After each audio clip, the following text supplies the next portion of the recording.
What up, gang? It's your boy ZAZA, man. We're back with another banger.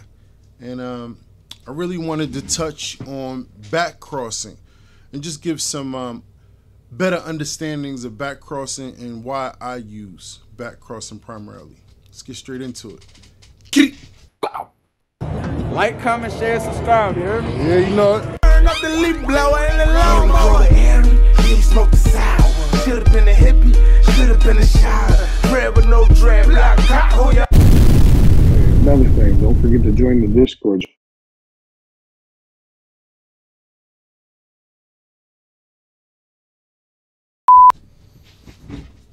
All right, gang. So when it comes to backcrossing, I use backcrossing primarily as revitalization. Remember, we asked that question in one of the last couple videos, and a lot of you guys had it right. We had one guy in particular who got it in probably like 3 minutes after I ended the video, and the question was, you know, what after we've already went down the file generation, you know, working to establish certain traits, you know, we tend to run into, depending on how far we go, right, we tend to run into inbreeding depression. And inbreeding depression will definitely affect the offspring, you know, in a way where it loses athleticism in a sense, right? If you can think in terms of an athlete, practicing, grinding, playing games with no break in between or no time off, eventually it'll start to wear and tear.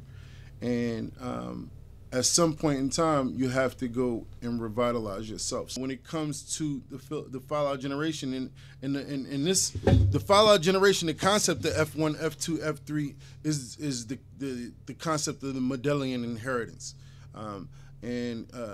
Gregor Mendel, if you know, we should all be familiar with Gregor Mendel at this point. He provided us with that blueprint of what we call the Medallion Inheritance, where we use these file generations in order to fix certain traits, in order to isolate certain traits. So shout out to Gregor Mendel. If you are not familiar, I would definitely suggest you do your research and make sure you take it back to the beginning of this thing here. So yeah, backcrossing me, I primarily use it as a way to revitalize some of that inbreeding depression when you're losing vigor and you're losing these traits that we so love along the way, because you have this one primary objective, right? It's all about priority. You may have something that's so important, such as hermaphroditism, right? And we definitely, I told you we would get into hermaphroditism. You know what? Let's get into hermaphroditism. So there are primarily two different hermaphrodites, and most people don't know there are two different hermaphrodites, right? Primarily, there are actually three, and we'll get into the third one a little bit later in the video. But the first hermaphrodite is what we know as stamen. Stamen are the result of stress, right? We want to understand each hermaphrodite and its agenda and its physical makeup, right? We want to see what it looks. We want to know how to identify it, and it's really important. So if you were to Google stamen, you would come to realize that they're very small, and they blend in very well with the buds.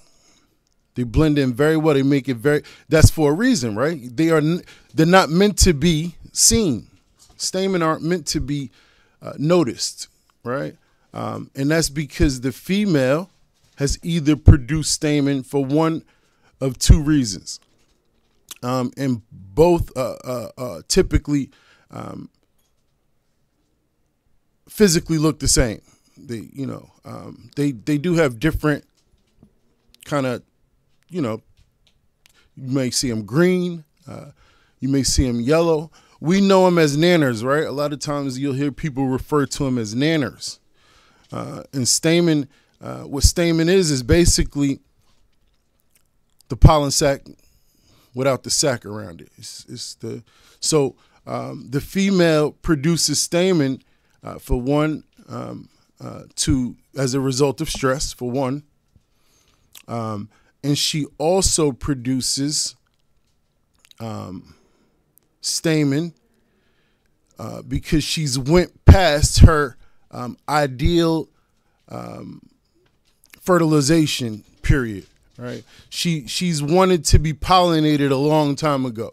So in order to preserve her genetics herself and ensure that her children and offspring make it for the next season, she will create stamen.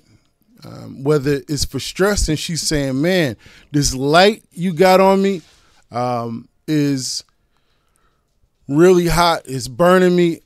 I'm stressed out. I think I might die. Let me, as a result of stress and panic, create pollen, pollinate myself, and then preserve my genetics along the way. So now, when we think in terms of her, you might have heard the word rotalization. That's not a real term. I think it was made up by Soma. It's not a actual term. It's just so. But when we think in terms of a female wanting to be pollinated, after a certain amount of time, she will create stamen. So either way, she doesn't want people to know she created stamen, right? So she's kind of like on the low with it. She's kind of like low key, just kind of like, doing it on the low. She doesn't really want you to know. Now, stamen should never be used as a product for breeding. When you have stamen as a dominant trait, those are hermaphrodites, right? So those should be isolated and removed from your gene pool so that they don't show up at all. And then the second type of hermaphrodite we'll talk about is a natural herm. So, and the reason really why I'm breaking this down is because someone in the comments, of course, was confused, and they, a lot of times people think they are, they want to correct me and they want to teach me something, right? Or prove me wrong. But he attempted to, but he didn't he never understood at the time he was wrong, because there's not just one herm, there's two. And a natural herm is one that is genetically coded within the gene pool. So there is no removing a natural herm out of the now you can build strength. This is why strength testing is so important for me, because you can build strength within your gene pool and make it resistant. You can build resistance in your gene pool and prevent stamen from ever showing up or ever being in the gene pool. It just won't be there because you've built resistance. But when we think in terms of a natural herm, there is no removing. It is genetically coded. But what you can do is ensure that it remains recessive throughout the gene pool. And let's identify physically what a natural herm looks like. A natural herm is what we mentioned before. The pollen sac that we know got the balls, right? One thing about stamens show up in the middle of the buds. Natural herms show up female in one side and male ball sacs hanging in another side. Now think about ball sacks just hanging, right? It's not trying to hide. It's literally showing you like balls out, right? So in this case, we know this herm has a different agenda. It has to be. It has nothing to do with stress. He's coming out literally for one purpose only, and that's to pollinate females, right? Just like a male. He's coming out with the idea of a male, and that's why he builds the pollen sac, right? That's why because the sac outside of the stamen is only there to store and collect pollen. And eventually the male releases the pollen all in one shot so he can pollinate up to 3 miles away, and as many females as he can sporulate, right? As many females as he can, So it's a different agenda and a different herm. It looks different. It's completely different. And that is your natural herm, right?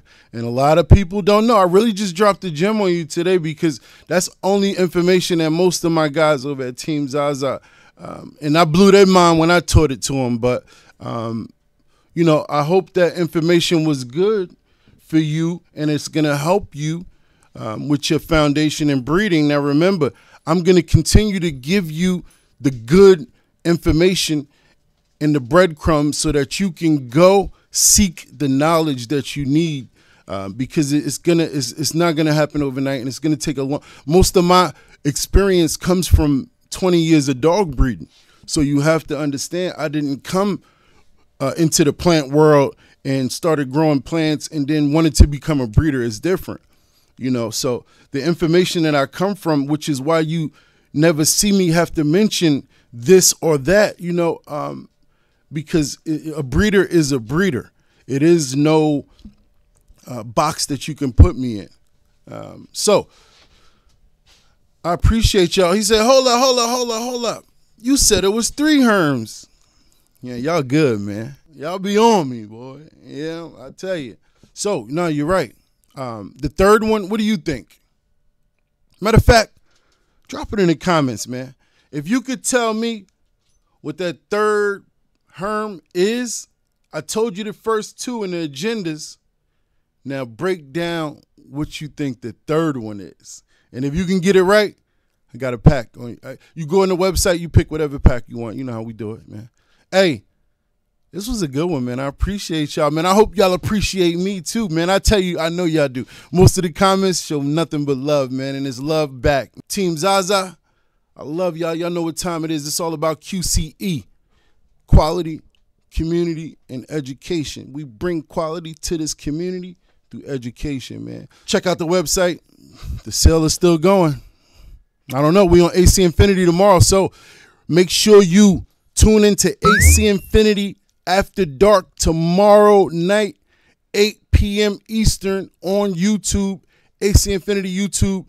And don't forget to use that code Team Zaza out checkout for ACinfinity.com, and ZazaGenetics.com is always lit, man. Join the community, join the Discord, follow us on Instagram, Zaza.genetics.official, man.